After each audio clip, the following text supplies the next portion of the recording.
What about old age? It is a real fear, actually, and the more you try to avoid it, the harder it becomes. Actually, the scriptures they will recognize this fear, and this it's explained. Rupe jara bhayam. The one who is youthful and beautiful is actually fearing old age. So it's a real thing. And what happens when we try to avoid reality? We push it away. It comes back to us faster because our avoidance is what's giving its momentum. When we stop avoiding that reality, it slows down naturally in terms of the intensity it pushes us with. Actually, the Bhagavad Gita will explain that there are three kinds of problems: Adi Devik, Adi Bhautik, Adhyatmik. Those caused by our own mind and senses, those caused by other living entities, those caused by this material environment. So many different things that keep bothering us while we're in this material world. And these are like come and go kind of problems. But then there are four problems that are actually permanent. There's no avoiding it, no matter which planet you're on. And Janma, Mrityu, Jara, Vyadi, these are those four problems: birth, death, old age, Jara. So it's recognized as a real problem.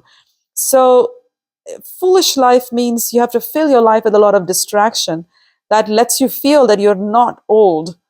And so you can watch movies that make you feel like, oh, I'm 16 or 17, but when you're hitting 40, 50, 60, whatever, So we create illusions and distractions to avoid that reality that the body is aging. Actually, every minute you brush your teeth, you're fighting decay, you're fighting old age, because if you don't do that, it's just going to get old. So old age, when accepted for what it is, can be a great benediction. Actually, transcendentalists will say that old age and disease are the friends of devotees.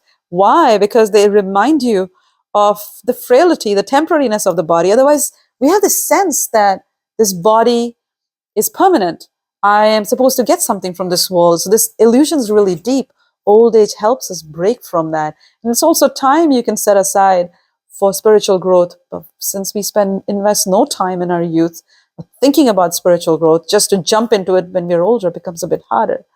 So actually, if you want to really transform your relationship with fear of old age, just accept it, let it come, and see what it has to show you. But for that, you need higher wisdom. And Bhagavad Gita is an amazing text that will give you wisdom of what to do with this fear of old age.